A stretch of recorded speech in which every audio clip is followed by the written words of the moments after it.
Most of the places mentioned in Exodus are unknown.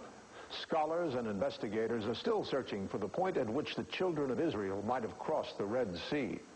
No one knows where they might have first set foot in Sinai, and the location of the mystical Mount Sinai itself is the subject of relentless argument. Lately, however, modern technology has begun to have an impact on the discussion. Infrared satellite photography, for example, is helping to provide a clearer picture of the actual location of this fabled mountain. With satellite infrared photography, there have been major archaeological discoveries found throughout the world. There's a trail that comes down the west branch of the Red Sea. The left-hand branch of it comes down to the tip of the Sinai Peninsula, stops there. It appears to come out the other side, and then wanders north to the highest mountain in the area, Jabal al Lawz. And we did find what I think is important archaeological evidence that something took place at Jabal al Lawz.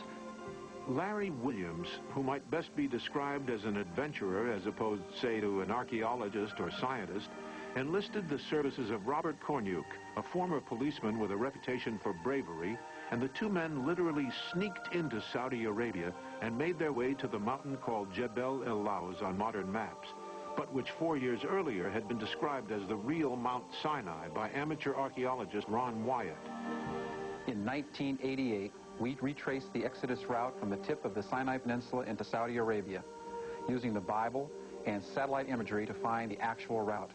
Inland, 33 kilometers, we found the bitter springs of Marah mentioned in Exodus 15. This dirt sample from the springs has been chemically analyzed and was found to contain excessive iron and dissolved salts, making it very bitter. Continuing along the route, we came to the clear water springs mentioned in Exodus 15:27. Here, caves were being excavated by Saudi archaeologists. They said they had found the writings in these caves indicating that Moses had come through this area. The tomb of Jethro, the father-in-law of Moses, and Zipporah, the wife of Moses, were found in these caves. And we did find what I think is important archaeological evidence that something took place at Jabal al Lawz. We found at the base of this mountain 12 pillars, 18.5 feet in diameter. Why not 7? Why not 11? Why 12? With 12 tribes of Moses fitting so perfectly into that scenario. Additionally, on the flat in front of this mountain, we found a large pile of rocks about 24 feet tall. There's a petroglyph of an Egyptian, not an Arabic drawing, but an Egyptian drawing of the golden calf. And additionally, at the base of the mountain, we found kind of a wing-shaped formation, foundation pointing towards the mountain. And there we found marble, round marble stones. This is some of the stone of it.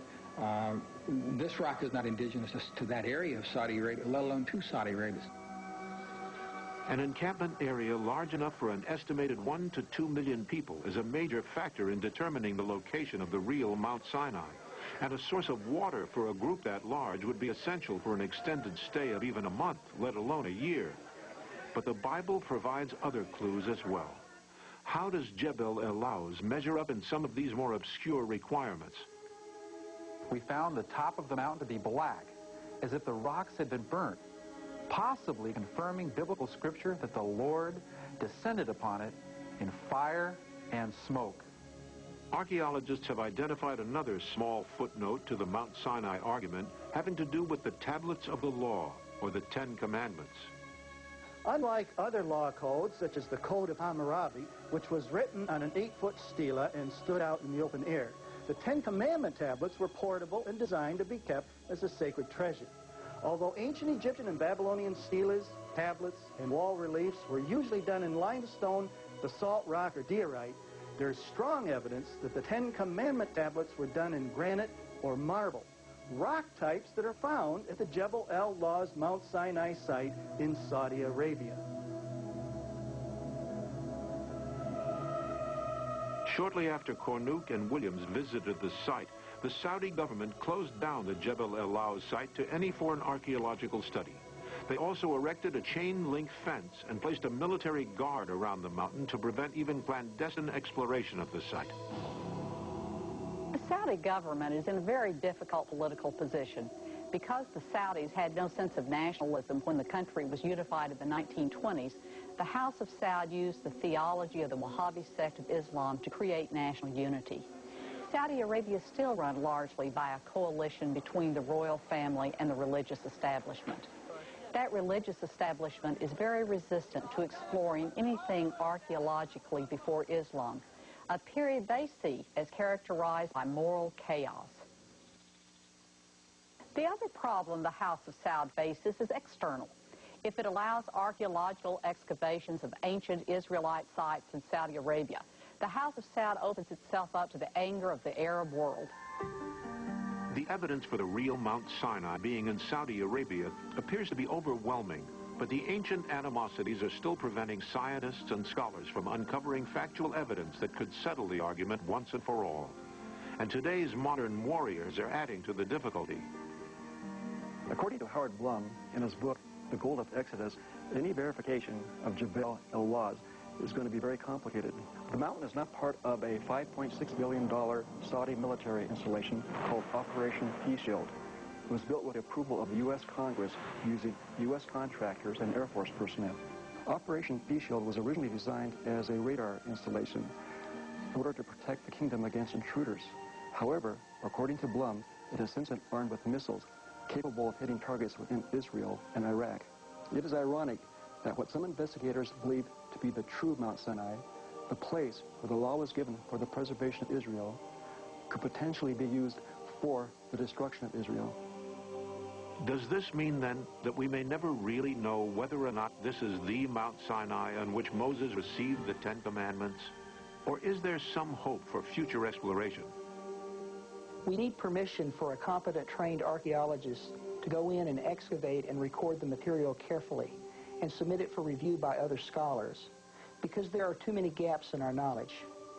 Whether or not this is proven to be the mountain where Moses stood in awe before the burning bush, there appears to be considerable evidence that Mount Sinai is located somewhere in northwestern Saudi Arabia. And if the Exodus account is true, that mountain will be blackened by heavenly fire. There will be evidence of a large and sometimes boisterous encampment, and perhaps, even as some have suggested, some remnant of the gold and jewels and other personal possessions the fleeing slaves were permitted to take with them. Proof positive of the exact location of Mount Sinai, it seems, is literally hidden behind armed guards of the Saudi government. But the earliest post-biblical Jewish sources from Palestine, the mid-2nd century Book of Jubilees, fragments of which were found among the Dead Sea Scrolls, gives a long and idealized description of world geography that suggests the author believed Mount Sinai to be in the Arabian Peninsula.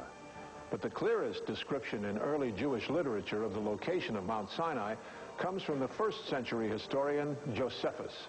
He wrote that Mount Sinai is the highest of mountains in the region of the city of Madian. Towering 8,000 feet above the desert floor, Jabal al Lawz certainly fits that description. But the sad fact is, in spite of all the evidence that has been accumulated, we really don't know. And indeed, we can't know for certain until competent archaeological excavations are once again permitted on the mountain itself. But the presence of a large Arab military installation on the mountain brings up an interesting question. If Jabal al Lawz was proven to be the true Mount Sinai, and the Saudi military was using that strategic position to direct missiles into Israel, would the Israeli government destroy the mountain of Moses? Until our next encounter with the unexplained, I'm Jerry Orbach.